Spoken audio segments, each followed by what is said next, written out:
excuse this background, I'm here at Samsung Unpacked. It's the Flip and Fold event that happened up in Joburg. We got to watch the live stream, but also experience the devices that were announced. Obviously, because it was a Flip and Fold event, we got the Z Fold 6 and the Z Flip 6, but they dropped a whole bunch of other devices as well, including the Galaxy Watch 7 and the Galaxy Watch Ultra, which I think is going to be a huge hit for Garmin fans. I think there's going to be a little bit of, there's going to be some ripples in the water. But they didn't stop there. They also announced the Galaxy Buds 3 and the Galaxy Buds 3 Pro, which kind of looks like an iPhone like thing. They've added stems now to Galaxy Buds, which we made a video about before, and I didn't like it when I made the video, but having seen them in person, they're less like stems and more like blades, if it makes sense. They're a lot more elegant than I thought they would be.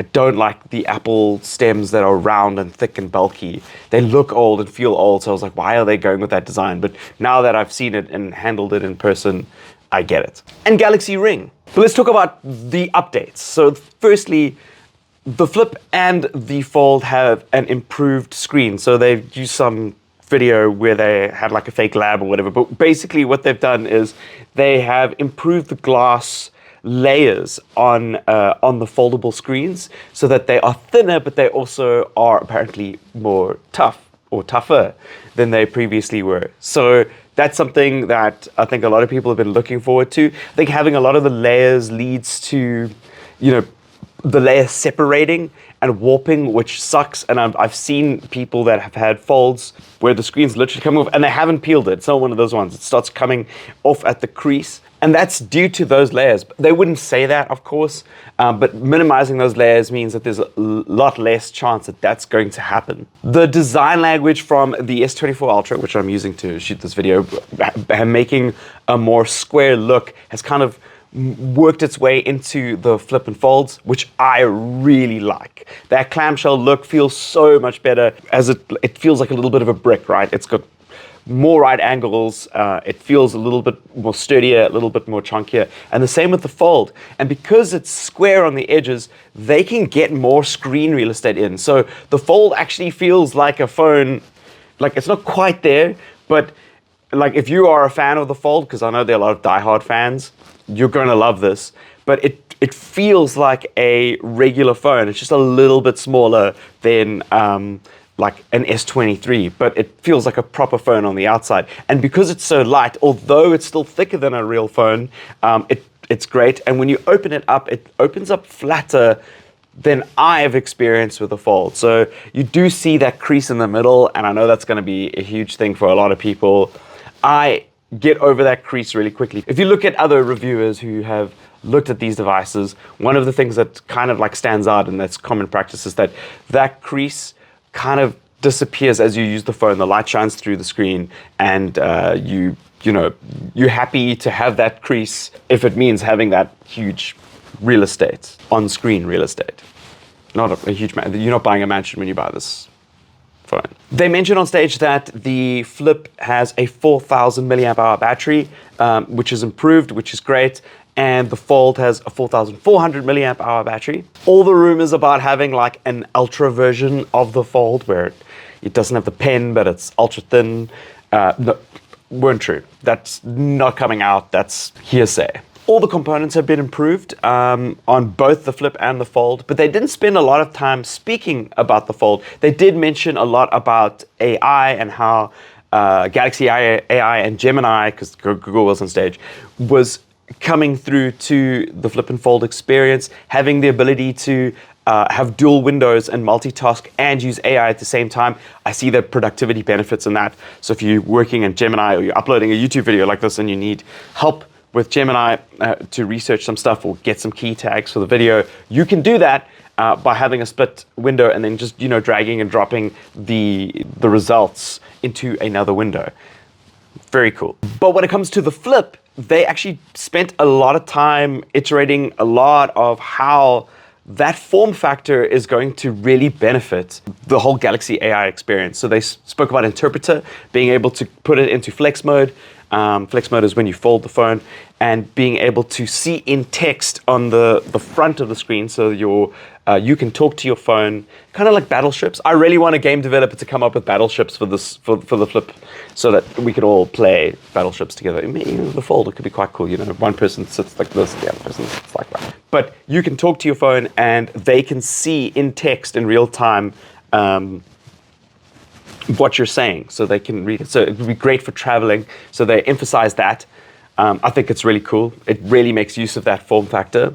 They have improved the cameras on it, so it's got a 50 megapixel camera. They've got that Pro Visual engine. Remember, the S24 Ultra's got the Pro Visual engine, so it knows what the subject matter is that it's filming, and as a result, will improve things like where highlights are on a face, or just pop out some of the details. And a 50 megapixel camera is great to have on that rear camera. And because the Flip and the Fold, you can use them and prop them up as tripods, and you can preview what you're using. You do get to use your rear camera a lot more than your front-facing camera. Right now, I'm using the front-facing camera. My watch is charging, but I would usually use my watch as my preview window for the rear cameras on my S24 Ultra. But it's because of the form factor, it's what I've got access to, right? Whereas there's a huge benefit in having a Flip device as a content creator. The Flip also has the first vapor chamber in a Flip phone. So it's water cooled like the Fold. The Fold's had a vapor chamber, as far as I know. Stand corrected here. Please correct me in the comments if I'm wrong. But I'm pretty certain it's had a vapor chamber. So that means that the performance boost is a little bit more when it comes to gaming and high-end tasks. They showed off some of the live effects wallpapers that you can have on the front of the device that you can create, showing some of the customization. You can see it's targeted for younger people, but also at the same time, I don't know. I think a lot of like creators should be thinking about using this phone as a daily driver. And I would love to test out the camera. I'm going to do, obviously, when I do my reviews and get to play with the devices a little bit more, I really want to see what it's capable of and how it fits into a creative workflow more effectively. Because I think that there is a lot to be said about that folding, that flex cam, that folding form factor. The Fold is great. I've used a Fold for a while, but at the same time, it's maybe more a productivity device. And that's really what it's targeted at. And the price is, in South Africa, it's 42,000 Rand. I'm not too sure what it's retailing for abroad. I can have some of that in the description. But it's still the most expensive Samsung mobile device. So it is what it is. Speaking of AI and audio, the Galaxy Buds 3 and the Galaxy Buds Pro, Galaxy Buds 3 Pro, they said on stage, they used AI to design it by scanning in a whole bunch of ears and AI coming up with the best form factor that you could put inside your ears. So that's very interesting. Can't wait to actually stick it in my ear. We couldn't put the devices in our ear, obviously. Very unhygienic in an event like this. Might get pink ear, pink eye. I don't know, that's not possible. But you could, we don't want to do that. But that's very cool. The Pros have silicon caps, and the regular ones don't. They both have that blade that comes out, easy access to, to pick up and put back down, but also as a microphone. But what they demoed was something very interesting when it comes to ANC or noise cancelling, like active noise cancelling.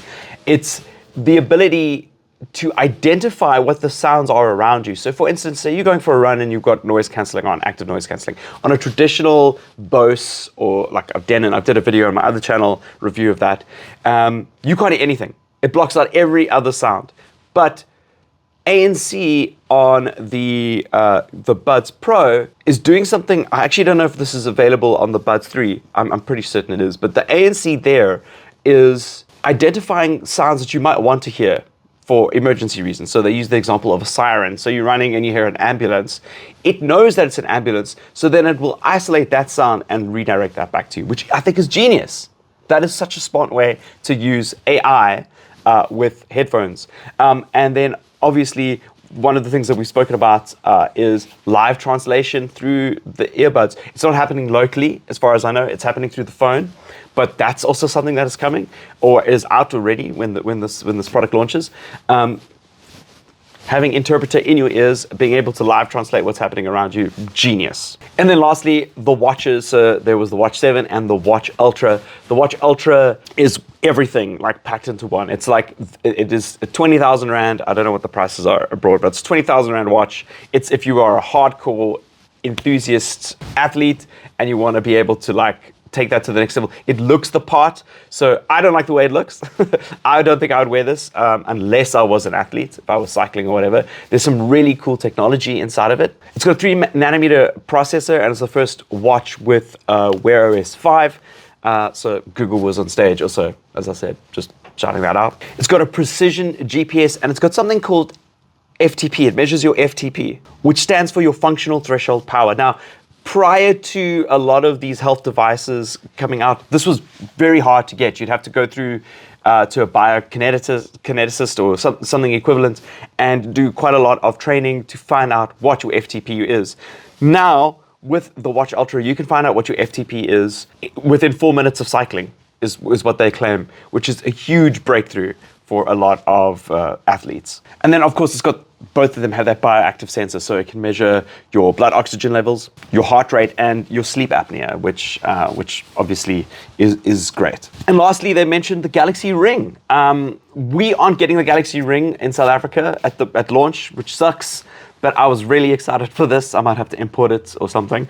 But it looks like a very cool product. Comes in 3 different colors, black, silver, gold. We've seen it in person at the event at the beginning of the year. And with the metrics that it takes, they emphasized a lot of what Galaxy AI can do with that information through Samsung Health. They call it like your personal knowledge graph, but when it comes to health. But ultimately, the goal is to have a personal knowledge graph where it takes in screen time, apps that you're consuming, media that you're consuming, and your health status, and start suggesting lifestyle changes to improve your well-being, it sounds great in theory. Very keen to see this evolve and progress and see what it becomes. But that personal health knowledge graph will start doing things like, if you aren't feeling well, for instance, in the morning, you might not identify that with yourself.